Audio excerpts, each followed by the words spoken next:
Carlos SP ഈ പേര് നിങ്ങൾ ഓർത്തു വെച്ചോളൂ. വരാനിരിക്കുന്ന സീസണിൽ ഒരുപാട് തവണ ഈ താരവും അദ്ദേഹത്തിൻ്റെ പ്രകടനവും നമുക്ക് തീർച്ചയായും ചർച്ച ചെയ്യേണ്ടി വരും. 6 മത്സരങ്ങൾ കളിച്ച് റയൽ തങ്ങളുടെ പ്രീ സീസൺ ക്യാമ്പയിൻ അവസാനിപ്പിക്കുമ്പോൾ പുതുമുഖ താരങ്ങളിൽ ഏറ്റവും പ്രതീക്ഷയർപ്പിക്കാവുന്ന പ്രകടനം നടത്തിയത് ഈ സ്പാനിഷ് സ്ട്രൈക്കറാണ്.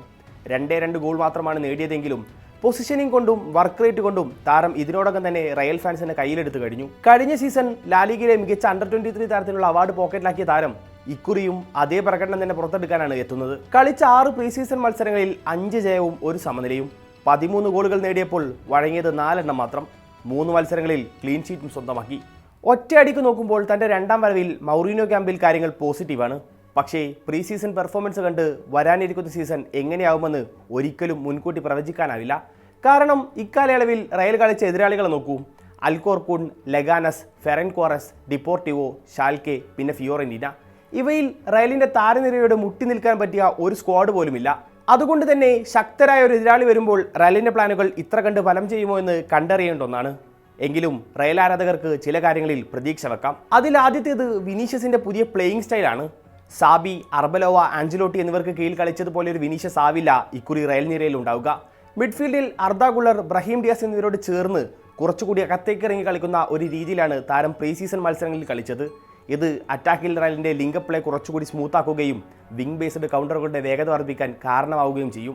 ടീമിൽ ഐസൊലേറ്റഡ് റോളിൽ കളിക്കാൻ നിർദ്ദേശം നൽകിയിട്ടുള്ളത് എംബാപ്പയ്ക്ക് മാത്രമാണ്. ആ റോൾ ഫ്രഞ്ച് താരത്തിൻ്റെ കയ്യിൽ ഭദ്രമാണ് താനും. രണ്ടാമത്തേത് ട്രെൻഡിനെ മൗറീനെ കളിപ്പിക്കുന്ന പൊസിഷനാണ്. ഒരു പരമ്പരാഗത റൈറ്റ് ബാക്ക് ആയിരുന്ന ട്രെൻഡ് ദേശീയ ടീമിൽ പലപ്പോഴും മിഡ്ഫീൽഡർ റോളിൽ അവതരിക്കുന്നത് നമ്മൾ കണ്ടിട്ടുണ്ട്. അവിടെ നിന്ന് അറ്റാക്കിലേക്ക് കൂടുതൽ സംഭാവന നൽകുന്ന താരത്തെ അതേ റോളിൽ മൗറീനോ പരീക്ഷിക്കുന്നത് നമ്മൾ കണ്ടു. ഡെൻസൽ ഡംഫ്രീസിനെ നേരത്തെ തന്നെ ടീമിലെത്തിച്ച റയൽ ഇരുവർക്കുമിടയിൽ റൈറ്റ് ബാക്ക്, റൈറ്റ് മിഡ്ഫീൽഡർ റോളുകൾ വെച്ചുമാറി കളിപ്പിക്കാനാണ് സാധ്യത. അങ്ങനെയെങ്കിൽ കാലങ്ങളായുള്ള ടീമിൻ്റെ 4-3-3 ഫോർമേഷനിലും ഒരുപക്ഷേ ഇക്കുറി മാറ്റം വന്നേക്കാം. അർണോൾഡ് മിഡ്ഫീൽഡിലേക്ക് പ്ലേസ് ചെയ്യപ്പെടുകയാണെങ്കിൽ സാധാരണയായി ആ റോൾ ഏറ്റെടുക്കാറുള്ള ഫെഡറിക്കോ വൽവേർഡേക്ക് കുറച്ചുകൂടി ഡിഫൻസീവ് ഡ്യൂട്ടികളിലേക്ക് ശ്രദ്ധ കേന്ദ്രീകരിക്കാം. ഓൾറെഡി റോഡ്രിഗോയിൽ നിന്നും പിന്മാറിയ റയലിന് നിലവിലെ സ്ക്വാഡിൽ നിന്നും ഒരാളെങ്കിലും ഓഫ്ലോഡ് ചെയ്യാതെ പുതിയൊരു മിഡ്ഫീൽഡറെ ടീമിലെത്തിക്കാനാവില്ല.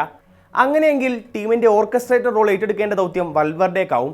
ടീമിലെ ഈ പൊസിഷൻ ചേഞ്ച് അപ്പോൾ താരത്തിന് അഡ്വാൻറ്റേജ് നൽകും. റയലിന് മറ്റൊരു ആശങ്കയുള്ളത് അവരുടെ സെൻറ്റർ ബാക്ക് റോളിലാണ്.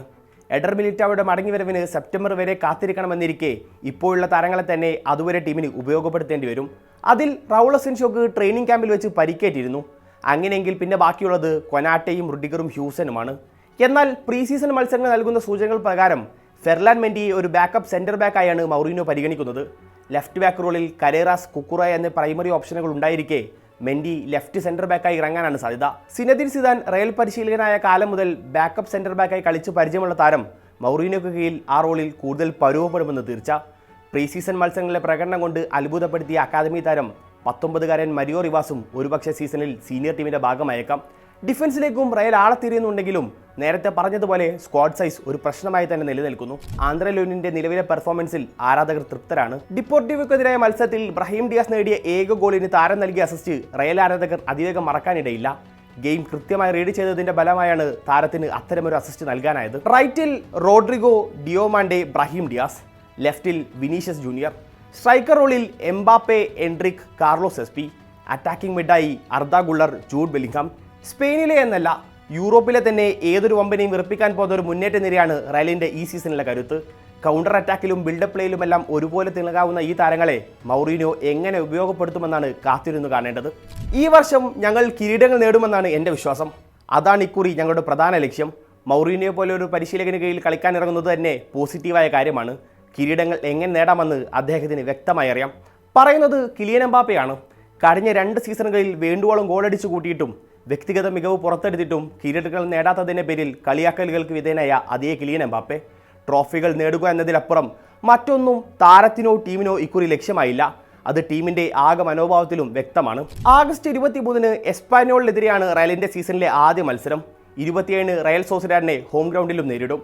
കഴിഞ്ഞ 2 വർഷക്കാലമായി ക്യാമ്പ് നൗവിലിരിക്കുന്ന ലാലിഗയും 3 ആണ്ട് മുമ്പ് കൈവിട്ട യൂറോപ്യൻ കിരീടവും അടക്കം സകലതും തിരിച്ചുപിടിക്കാനാണ് റയൽ ഒരുങ്ങുന്നത്. ഡഗൌട്ടിലുള്ളത് മൗറീനോ ആണെന്നിരിക്കെ പല അപ്രതീക്ഷിത മാറ്റങ്ങളും നീക്കങ്ങളും കളത്തിനകത്തും പുറത്തും നമുക്ക് കാണാനാവും. ഈ ടീമുമായി റയൽ എത്ര ദൂരം പോവും?